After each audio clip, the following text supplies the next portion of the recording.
प्रथम थर नियाली आसिले मुख्यमंत्री भाषण बेले फांका पड़ा चेयर। बागलपुर पंचायत सुंदरग्राम सरकारी उच्च विद्यालय रे 75 वर्ष पूर्ति उपलक्षे प्लांटिनम जुबली जयंती समारोह अनुष्ठित हो जाइछि। मुख्य अतिथि भावे मुख्यमंत्री मोहन चरण माझी बहु विलंब जोग देथिले। तांको अभिभाषण बेले चेयर फांका पड़िथिबा नै नियाली विधायक छवि मल्लिक को हटाहटा हेबाकू पड़िथिला। जदियो एही कार्यक्रम को विद्यालय पुरातन छात्र और अभिभावक माने करिथिले, नियाली विधायक छवि मल्लिक मुख्यमंत्री कार्यक्रम को निजे ही परिचालित करिथिले। एहा सत्वे चेयर फांका पड़ी और मुख्यमंत्री सभा को अभिभावक मानक फाटक ताला पकाई बाहर अटकाइबा बुद्धिजीवी महल रे निंदा करासाइछि। एही कार्यक्रम रे सम्मानित अतिथि भावे जगतसिंहपुर सांसद डॉक्टर विभू प्रसाद तराई, कटक जिला योजना बोर्ड रो अध्यक्ष और नियाली विधायक छवि मल्लिक, कटक जिलापाल दत्तात्रेय भाऊसाहेब सिंधे और सभापतित्व करथिले प्रशांत कुमार दास।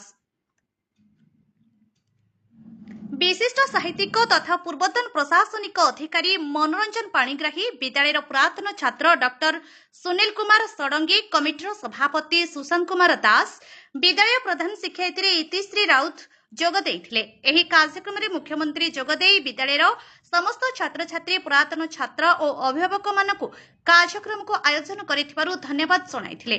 एही कार्यक्रम को सुंदरग्राम हाईस्कूल रो पुरातन छात्र और ग्रामवासी माने सुचारू रूपे परिचालना करिथिले।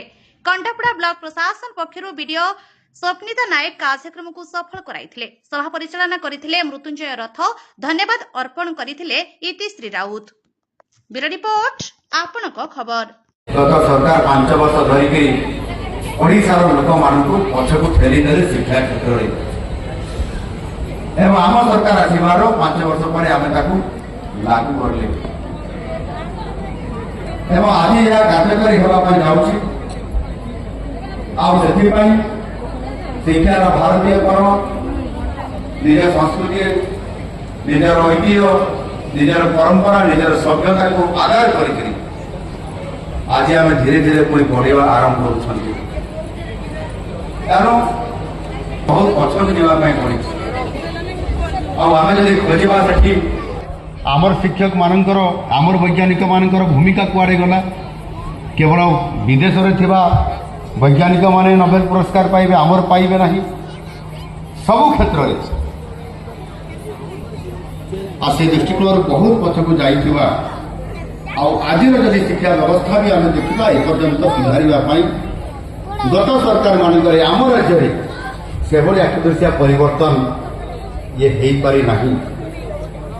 तेणु ये कथा को मोर कहवा तात्पर्य हूँ आज आपण मैंने से समय परिवर्तन स्रोत सरकार भी परिवर्तन कर ये रंगमरा हाईट रूपांतरण विद्यालय कथार आपण मैंने केवे भी एथिरे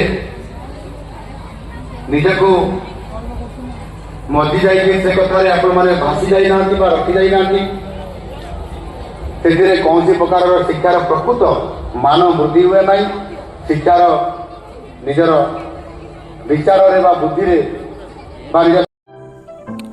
अधिक खबर पाई आम चैनल को लाइक, शेयर और सब्सक्राइब करंतु।